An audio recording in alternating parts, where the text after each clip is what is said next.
Hey everybody, what is up? Welcome back to Final Trade. Where does the value in a sealed box come from?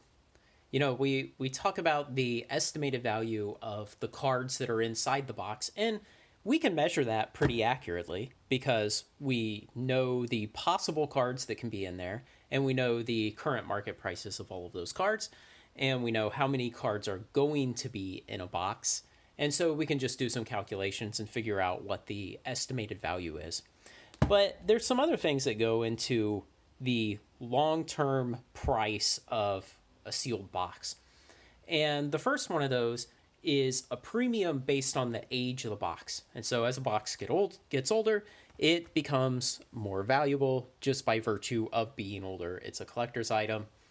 The second one is a premium based on the rarity of the box. And so obviously, we should expect Core 21. There will be fewer of these Core 21 collector booster boxes in existence than some other sets, and maybe fewer Zendikar Rising because it's speculated that more of those got opened going after the Expedition box toppers. And so there will be a extra premium on maybe these two because of that, where very few of these Kaldheims relatively have been opened, and so the premium for rarity will be low on these going into the future. And the last component, besides that premium for age and a premium for rarity, is a premium for, I'll call it emotional desirability of the product. And that's a very hard one to grasp and to measure because it can change. And participants in a market can become emotional over a product all of a sudden, like you saw with old Pokemon boxes in 2020. And they can do things that swing the prices of these old boxes a lot in a short period of time. And they can swing them kind of irrationally. So if we think that maybe Midnight Hunt and Crimson Vow will have similar trajectories in the future because they are both kind of lukewarm sets. They're both themed similarly, and they came out back to back. Maybe there could be some kind of one-off event that could trigger a bunch of people in the market to suddenly say, oh, I should buy one or the other, but not both. And you would see a large divergence based on that kind of emotional desirability of the product. And so it's important to be able to think of the prices in terms of the summation of those four things. Now, it's also important to realize that three of those four things you can't directly measure.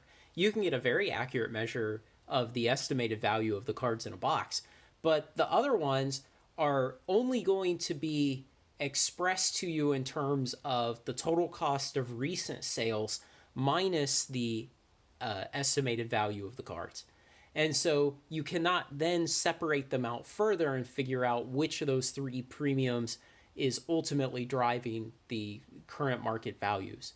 So, sorry it's not helpful from that standpoint, but it's important to understand where the value comes from and how each individual participant in the market can maybe assign a certain value to each of those four parameters.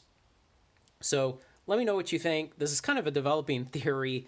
I made a video similar to this maybe 6 or 8 months ago about where the value of a card comes from. And I did not realize at the time that probably the same type of thinking can go towards the value of a sealed box. And then it was some comments and an exchange that I had with a viewer in another video that got me really thinking about this. So again, this is kind of an emergent theory that I'm having, and it'll probably coalesce and reshape into a more final form as time goes on. So let me know what your thoughts are. Leave them in the comments. And if you like this kind of thing, like, comment, share, and subscribe, and join me on Final Trade. Thanks a lot.